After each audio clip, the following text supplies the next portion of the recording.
¿Qué tal amigos? Un saludo para todos y bienvenidos a este nuevo video. Cuando hablamos o escuchamos acerca de las notas musicales, los tonos, los semitonos, las escalas, las octavas y varios otros términos, los vinculamos obviamente y sin estar equivocados al ámbito de la música. Pero ¿consideramos alguna vez que la música podría ser algo mucho más inmenso de lo que pensamos y conocemos? Y que los elementos que la componen no solo están presentes en lo que humanamente conocemos como música, sino que también cumplen una tarea en el universo? Muy bien, hoy vamos a hablar un poco sobre este tema.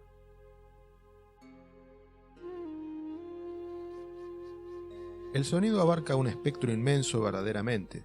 Lo podemos representar como una línea que, pasados ciertos límites, ya no alcanza a ser percibida por el oído humano.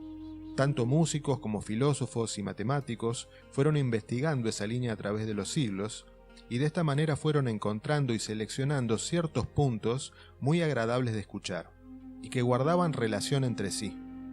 Esos puntos son lo que conocemos como tonos o notas musicales. No siempre fueron 7, muy antiguamente se trabajaba solo con 4 notas, más adelante con 5 o con 6, incluso en Oriente esos puntos no eran exactamente los mismos que en Occidente.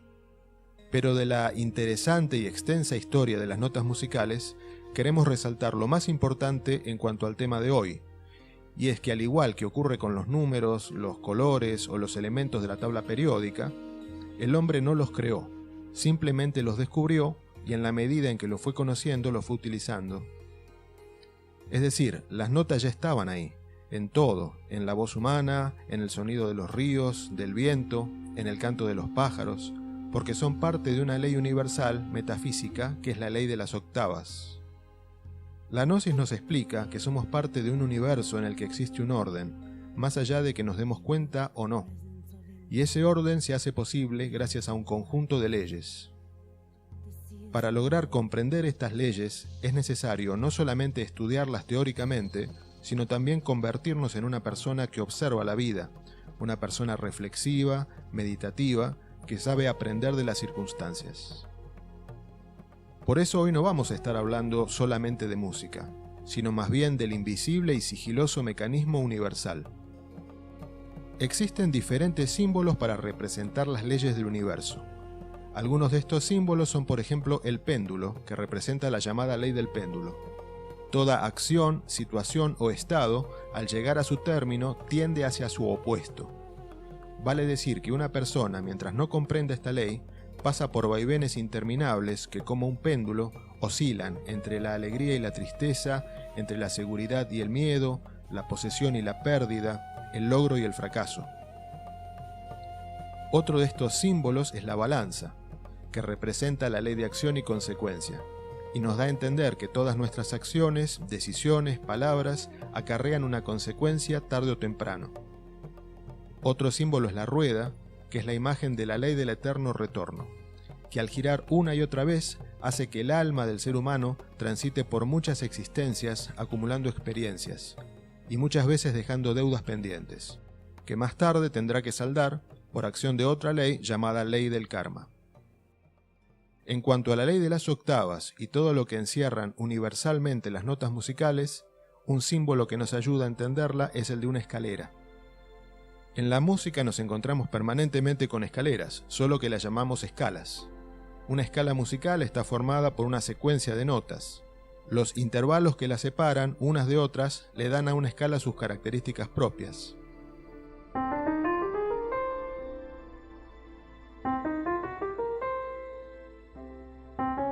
Y esas notas pueden ir subiendo o bajando. Por eso al oír una escala musical de corrido se percibe una sensación de ascenso o de descenso.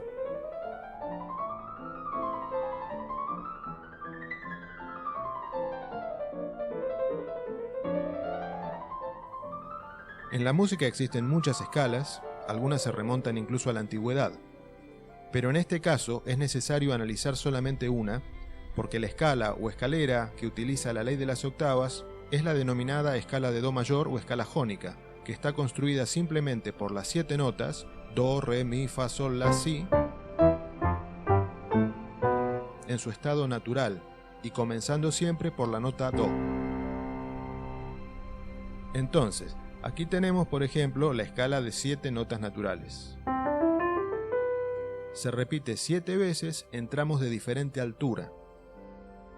Cuanto más agudas son las notas, es mayor la altura, y cuanto más graves, la altura es menor. ¿A qué llamamos octavas? Si comenzamos a recorrer el teclado, por ejemplo, desde este Do y vamos ascendiendo, el siguiente Do se encuentra a 8 notas de distancia en relación al primero.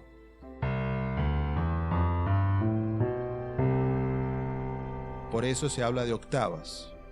En cada octava nos encontramos nuevamente con el Do, pero cada vez más alto. Y lo mismo ocurre con las demás notas.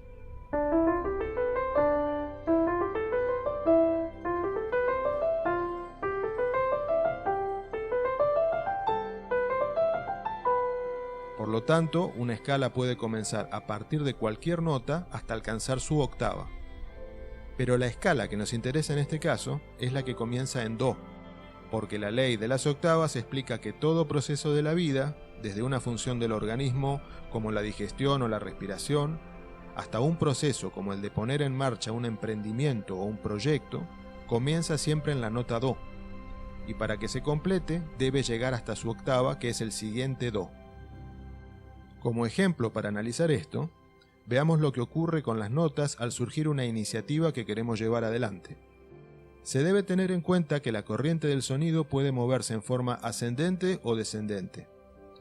Entonces, una iniciativa que tenga la capacidad de elevar la frecuencia en que vibramos, como podría ser el iniciar un cambio favorable en la alimentación, o una disciplina de ejercicio físico, o una iniciativa relacionada con nuestro hogar, y algo tan simple como por ejemplo empezar a construir una huerta o un jardín, o podría tratarse de un proyecto laboral para progresar económicamente, o por qué no, el iniciar un proyecto artístico o literario, o todo lo que significa el poner en marcha una obra solidaria, son todas iniciativas que utilizan necesariamente una escala ascendente, porque como decíamos, buscan elevar la frecuencia vibratoria de una persona.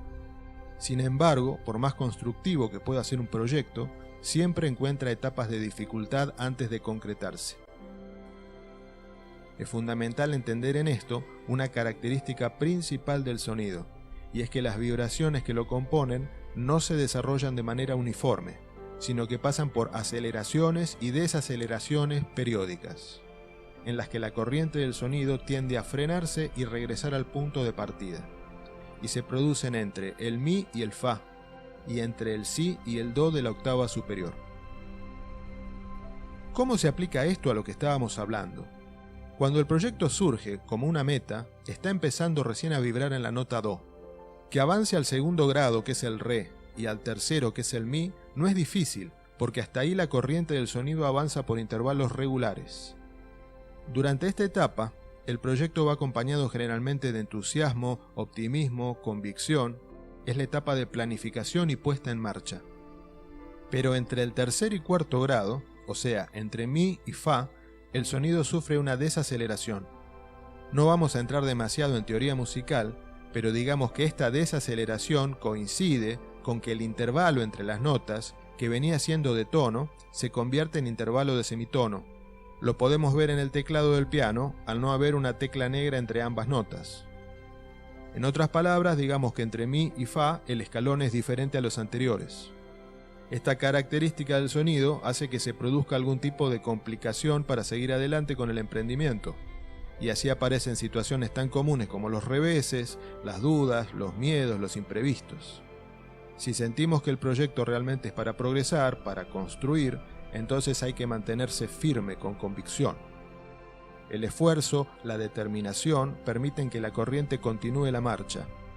Al reforzar el impulso original por medio de esta actitud, el emprendimiento vuelve a cobrar vida e ingresa en un nuevo tramo de la escala, que comienza en el cuarto escalón, que es el Fa. A partir del Fa, los intervalos vuelven a ser por tono, haciendo más fácil el ascenso al quinto escalón, que es el Sol, y el sexto, que es el La. Al llegar al séptimo escalón, que es el Si, todo está listo para dar el último paso y poder completar la octava. pero se interpone nuevamente un intervalo de semitono o un escalón irregular y una nueva desaceleración del sonido, que exige un último impulso para evitar que se desvíe y regrese hacia atrás. Hay que decir que este estímulo no depende siempre de la voluntad o de la perseverancia. A veces puede tratarse también de lograr un mayor nivel de comprensión o conciencia en cuanto a la meta que se persigue, es decir, ampliar la perspectiva, porque ya estamos cerca de alcanzar una nueva octava, y mayor altura significa en el contexto humano un mayor estado de conciencia. Al darle este impulso, el ciclo habrá sido completado, y lo que en el Do inicial fue una iniciativa, en este Do de una octava superior ya es una realidad. La ley de las octavas y este recorrido por las 7 notas también se aplica a los denominados órdenes de mundos, en este caso a modo de escala descendente, porque la energía original del protocosmos se fue volviendo más densa para que surgiera la materia.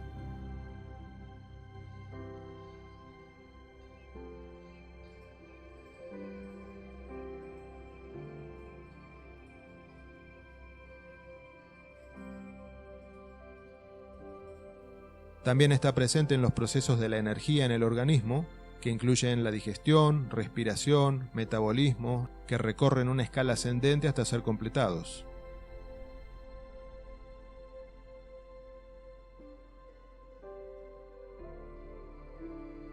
Cada uno de los 7 chakras principales guardan relación con una determinada nota y están ordenados también a modo de una escala ascendente.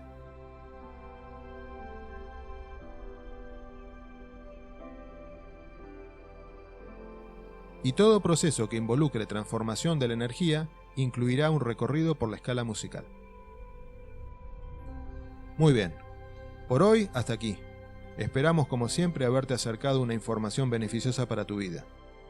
Hasta el próximo video.